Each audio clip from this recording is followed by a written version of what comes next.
nakiseera tukomyewo ku nsonga ya mulamwa ya bubaka.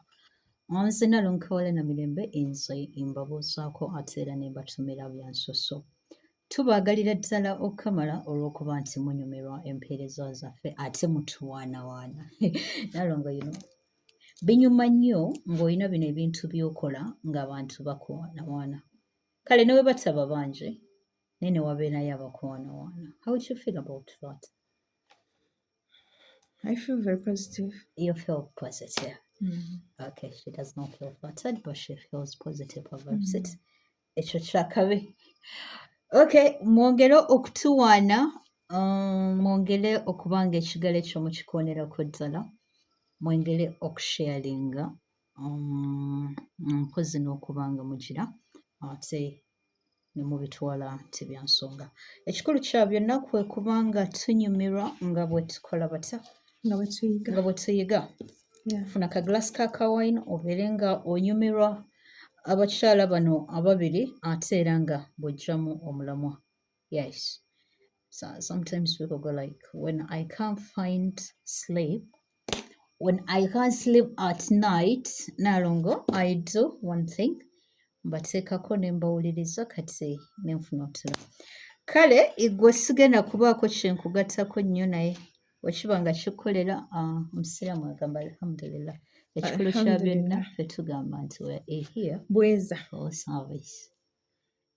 Nalongo leero tutandikire ku b'enku, obubaka bwa nku. Ono aloota. Obubaka bwe bwali bwe buti, yaloota nga alengera see through the water naye nga nnyanja. Onansonyiwa olumu munnange oluzungu lumala ganzijira wejjise. Kakati ng'alengeramu enkunga nnyingi. Kakati ono owookubiri gwe tulinamu omulala agamba nti yeeroose ne yeesanga ng'ali mu kibira ky'atamanyi, ng'ali bize akuŋŋaanya enku oba bakiyita kutyaba nku.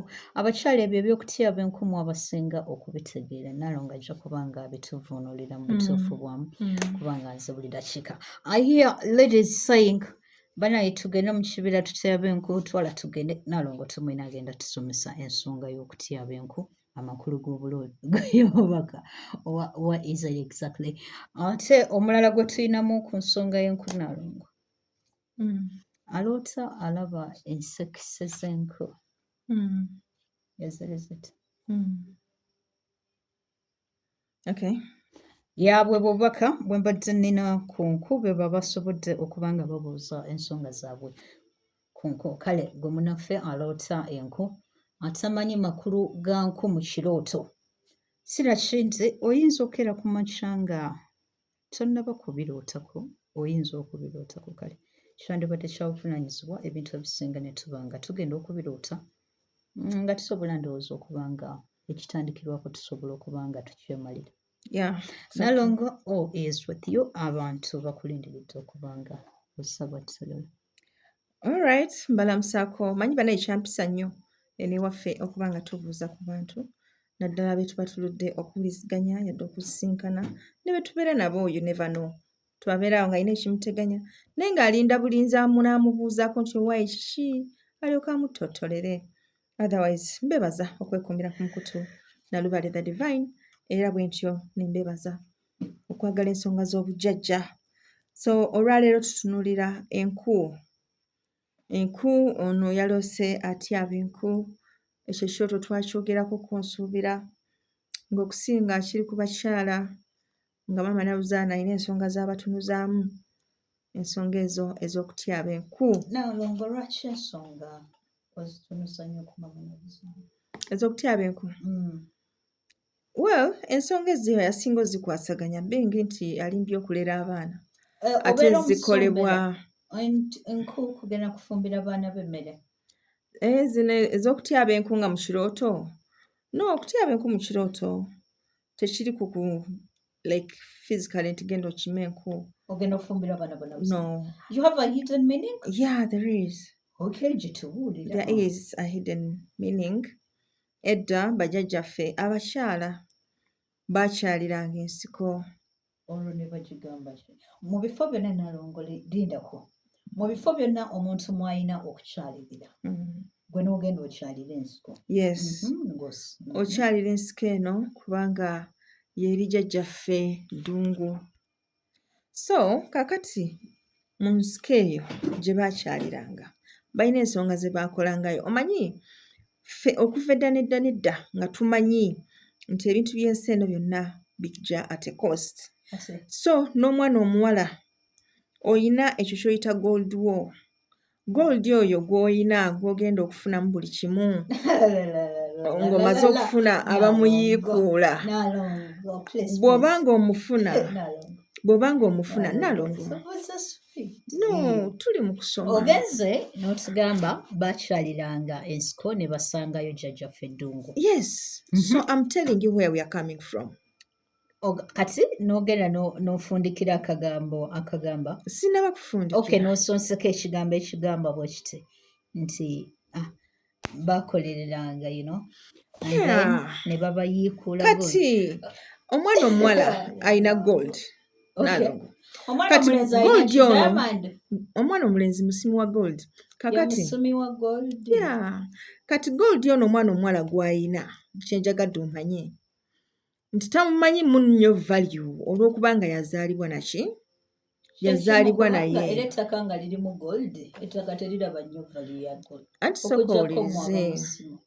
Kaakati bwe kiba nti omwana omuwala ono ayina emyaka gy'atuukamu n'alagibwa nti this is your gold, you can add value to your gold and you have to keep your gold kubanga gold wo wa muwendo. Kati process eyo ey'okumulaga value na buli kimu ekya gold ono jjajja Ddungu abeerayo mu ttale ng'awulira. Abeerayo ate ogenda mugobayo gali maka ge. Okay. Abeerayo ng'awulira. Initially abakyala baba bakyalidde jjajja Ddungu bamulage ku gold. Tetusobola kukyogera bwe tutyo. Okay. Kubanga gye bali abakyala eyo bannabikande bannansikombi bonna gye bali bannabulezi gye bali mu ttale. Kati abakyala baba bakyalidde ani specifically? Nsiko. Bonna abali mu nsiko baba bakyalira. Exactly. Okay. So mu kubakyalira they add value to their womanhood. Kati abakyala bwe babeera nga be ba gold otugambye abaami be ba diamond. Gold digger. Bali be ba gold digger. Nali simanyi nti abasajja balifuuka ba gold digger. So bwe bagenda mu nsiko eyo ne bakyalira ensiko emikolo gye bakola eyo gye gibaleetera okumanya nti ono ye zaabu wange era I've added value to my zaabu era I have to keep my zaabu. Kati omwana omuwala waaveeyo aba ayina nnoonya gold digger simadgundi gold. Tateekeddwa kunoonya. Amaze okuregistaringa jjajja Ddungu yamulabye. Jjajja Ddungu ye nannyini kuyigga. Kati gwe lwaki oyiga ng'ate jjajja Ddungu ebintu yabitegeddeko? Kati jjajja Ddungu yatambuza amawulire. Exactly. Ate oyo agatambuza. Nalongo okutuyisa eyo yonna n'otuzawale. Mbabuulira kirooto kya kutyabanku. Tuli ku kirooto kya kutyabanku. So omwana omuwala bw'oloota ng'ogenza okutyaba enku, there is need to add value to your gold. There is need to add value to your gold. Waliwo obwetaavu obw'okukyalira ensiko. Oyinza okuba wagikyalira dda naye nga value yagenda ekkakkana nga weetaaga upgrading. Akabira k'ewammwe wano okumpi. Maybe jjajja Ddungu ayagala omusanga eri waggulu ku ttale lye. Whatever. Naye gwe kasita oloota ng'otyaba enku. Nalongo kati enku ezo we mbeera nonda obukunga butonotono buno obutera okwejjayo ku muti ne bwesuula. Kati waliwo n'ababeera batyaba ebinene nga bakwata bino, you know. Kakati tubuuliremu engeri ensonga y'enku eno nga bw'osazeewo Sabatole. Olaba engalo zino tezenkanankana. Kati buli muntu atyaba enku okusinziira ku ezo z'abadde atyaba mu birooto bye. Mu busobozi bwe. Si mu birooto bye. Mu busobozi bwe z'anaasobola. Kubanga sitwagala omale kutyaba nku otambule ng'ojaagira. Bagambe ye kiki kyo. No, siba zizitowa. Olaba ezo enku ziyinza okuzitowolera ku mutwe. And next thing ne weesulika bwe bati. Okay. Kakati naddala nga tetusoosezzaako nkata. Okay. so tyaba mu busobozi bwo era we are very certain nti effort gy'onooteekamu kyabuvunaanyizibwa Nalongo okubanga omuntu alinawo amutikka enku. kyalibadde kya buvunaanyizibwa kubanga sometimes oyinza okulemererwa okuzeetikka n'ofuna akutikka naye ensonga enkulu gwegezaako abatikka tebabula. Simanyi kino ekibira kyo kyolina ekyeno okkiriza okutyabirayo abantu enku. Olingaga nti abatyaba enku basaba besonseka bwesonsesa ebintu biba byakyama kati ate ng'otandika okunnyonnyola ensi bannange ensaba gendako eno okutyabayo nku wamma ofuna kaleesuko oba kakutiya oba kakeeka ng'okakuba mu nsawo lwaki ensonga oba oziteeka mu kkutiya ng'ofuna akazigo k'akaganda oba ekitengo oba kannamirembe oba omukoonola neweesa ogensiko. Omukoonola guba tegugenda kugezeka. Nalongo n'omukoonola gukola bulungi ebintu ebyo like tebiwanvuwa naye bizimbye obutama. Kwagamba olukulu vaayo nga lusobola okugenda mu muliro ne lusaanuka bulungi nga lwe bataddeko omuzigo. Exactly. Ekyo kyennyini. Kakati abantu abanajja kunambula bizinga onaabakkiriza ogendako eri mu kibira kyo? By the way abaana abawala abatuusizza okulambula ebibira okuva ku myaka 9. Naga myaka 9 Nalongo tetubatwalayo. Bajja kusangayo buno bugundi ate kati olaba ekibira kyeno. Obufune. Muli obufune. Lwaki? Katutwalayo abaana abakuzeemu abasobola okudduka. Temugendagenda mu kibira. Obufune. Mugendagenda mu nsiko si kibira. Nalongo waliwo enjawulo y'ensiko n'ekibira. Ensiko ebeera etya? Ebeeramu ebisubi n'obutititi obutonotono. Y'ensiko. Ate ekibira kibeeramu emiti eminene nga miwanvu. Ekibira ayinza obutabeera wanaatuula kusiba nkoza nga weewanika ku muti waliwo emitereevu. Akyogedde. Nalongo, what happened to you? So what? Kakati nambula bizinga mukolo tubeera nagwo buli mwaka. Something special about nambula bizinga is wabeerayo ogenda mu nsiko. Sserugatta. Tubeera mu nsonga za kwegatta bwegasi. Tubeera mu nsonga za jjajjaffe Sserugatta era nambula bizinga akuŋŋaanya bajjajja bonna be wali owuliddeko. Kale mubeera eyo ne mukola emikolo ne mukola ki ne mukoowoola ne weebuuza bajjajjange baalagawa baaba ki. Nambula bizinga ngenda muwa special. Nalongo agambye nambula bizinga agenda muwa special time amwogereko. Atunnyonnyole what should we expect mu nambula bizinga, what do we require okwegatta ku nambula bizinga, byonna agenda bitunnyonnyola. Kakati tubadde twogera ku nsonga y'enku ku mwana eyeetisse enku, gwe aloota weetisse enku. Enku zonna nga ziwedde okusiba ekisekese. Ekyo ekirooto ky'enku ez'ekisekese aba mufu oba omulambo. Kati okuloota nga weetisse ekisekese kitwale nti oba weetisse omulambo kiba kitegeeza oliko ekitambo. Ekitambo ekigwagwa, ekitambo kibanja. Twagala tugamba nti ekitambo ekigwagwa kyekyo ekirya abantu. Kiba kigwagwa wadde. So bw'oba nga olaba nti weetisse ekisekese ky'enku, muganda wange yanguwa weekubira enduulu ew'omukulu nannyini bitambo ebyo abe ng'akutaasaako okuba nti tofuna nnyo effects zaakyo. Ekituufu kiri nti ku mulembe gwaffe abantu batono nnyo ddala abatali affected by ebitambo kubanga ebitambo nagwo gwali mulembe nga bw'ogamba nti katukwata amasimu. Weebuuze singa bukyenkya 100 years later ng'amasimu tegaali malungi, muzzukulu ki agenda okusurvivinga okubanga jjajja we teyakwata ssimu? Kitunulemu. Owange waliyo eyalina essimu 4, waliwo eyalina essimu 5, waliwo eyasaza layini 10, waliwo n'atamanyi layini ze yasaza. Essimu babadde tebazikwata nnyo. No, kyengezaako okulaga nti who can survive okubanga takikoze 100 years from now. Singa bukyenkya ne bagamba nti buli eyakwata ku ssimu, this is the outcome. Ani atagikutte. So kati n'ebitambo ebyo ku mulembe gwabyo bwe byajja bwe bityo bwe byali nti famires ezisinga obungi zaafuna ebitambo ebyo olw'ensonga ez'enjawulo. Eri abaabifuna nga baagala bugagga, eri abaabifuna olw'enzaalo, eri abaabifuna olw'okukuuma awaka n'ebirala bingi. Kale Kati nno ebitambo ebyo mu ntandikwa tetuyinza kugamba generally nti byali bibi.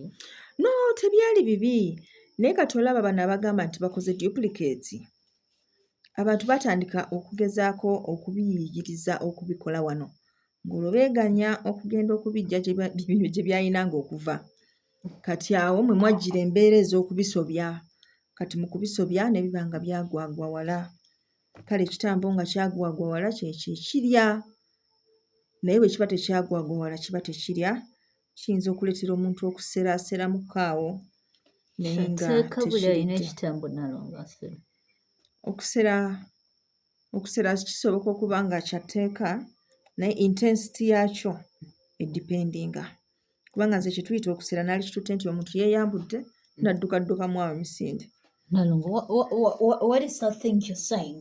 Okyogera ng'agamba nti kiri okay?